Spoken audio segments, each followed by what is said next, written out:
Hi, do you know where you store stress in your body? Here's a spoiler alert. Your symptoms will clue you in. Both physical symptoms, emotional symptoms, things like insomnia, which is what plagues our first guest today on this live reading with Christine. I'm trying to help people make that connection between how we store stress in our body and how our bodies show up for us. And so each weekday for the month of October, I'm going to come to you 1:30 Eastern Standard Time for two quick mini readings to help you understand and make that connection between what you're thinking and feeling and believing and how your body's showing up for you. So our first guest today is Robin Peterson, who's calling in from Oregon. Hi, Robin. Hi, how are you? I was impressed when you wrote in the long list of things that you have tried for your insomnia. I was like, okay, you have left no rock unturned for, the sleep medications, bedtime habits, bed cooler, all the different things that you've tried. Tell me when the insomnia started for you. I mean, I remember being a kid and not sleeping well, and it definitely just kept amping up. Teenager, my 20s, got worse when I had kids, and now it's like hormonal stuff happening too. It's just, I'll have a good night here and there, but most nights I just never feel rested, and it just affects everything. It's held me back Sure. so many ways. Well, yeah, you had mentioned that it leads to headaches and migraines and weight loss resistance and hormonal imbalance too. It really throws off our hormone levels from our thyroid to our sex hormones. All of it gets thrown off when we don't have the right amount of sleep. So for sure that it's like a domino effect of all the consequences of not getting good sleep. So I want to just connect to your spirit and let her kind of guide us through what's going on here. Okay. Yeah.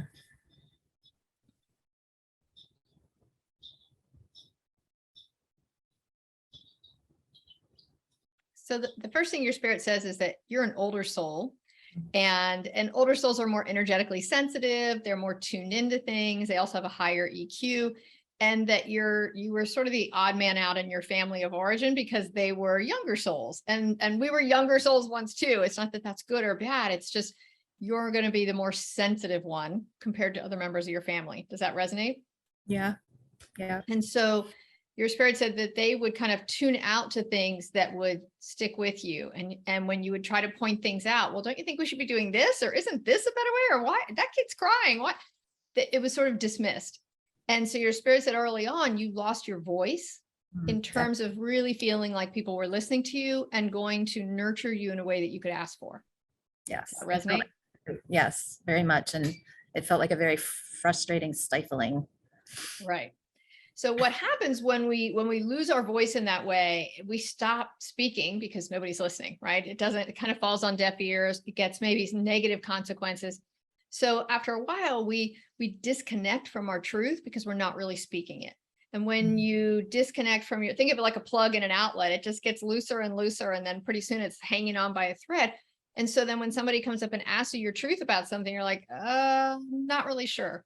And sometimes these are clients who come to me and say, I don't know what my passion is, or I'm not sure what to do next, because their intuition gets stifled because they're so disconnected from their heart and from their truth. Does that resonate? Yes, definitely. Yeah. Okay. And so believe it or not, the process is to get that plug back together, get you plugged back into what your truth is. And when I first saw your picture, when you emailed in, your spirit said to me, oh, well, she's just lost track of her truth. And I try to talk to her at night because she's quiet and listening. I'm like, she don't want to hear you then. but basically it was then make time to hear me during the day. And what that looks like usually is journaling. And that was your spirit's suggestion, is to journal, which many people are like, oh, I roll journaling. But I think that in this case, it's your spirit said, you're going to start writing about things and your truth is going to be revealed to you in layers.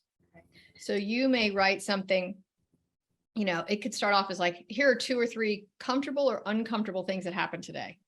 And then underneath that, I think is this, and that spurs a memory of this. So be willing to be that person who's going to excavate and go underneath, not because we're trying to just dig out trauma, just to rub salt in wounds, but to really see those places where, oh yeah, this is something that's important to me and I forgot all about it. Oh yeah, those things happen and I buried them to get along at work.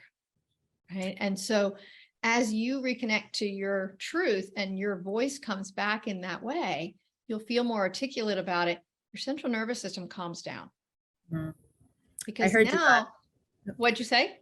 Oh, I just heard you suggesting journaling the other day to someone on this, and I started yesterday. Look at you, you're ahead of the game. And I slept pretty well then. Yeah, but I think that what your spirit is showing me is a visual of you being out of alignment with yourself.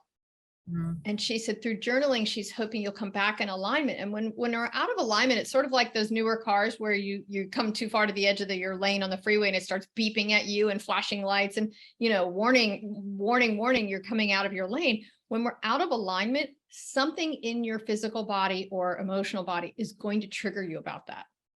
Right? Mhm. Whether people go, oh, I knew I didn't speak up in that meeting and my stomach was in a knot and I got a migraine because I stepped off my path, right? I stepped out of alignment.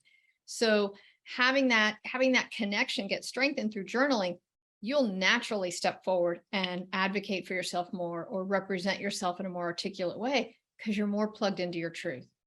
Okay. That makes sense. That totally resonates. I mean, Okay, I've been good. searching for that for a long time. Well, good. Yeah. I feel like you've tried the stuff that's physiology based, right? You've given that the grand try, but as long as you're out of alignment, there's a part of you that can't rest, literally.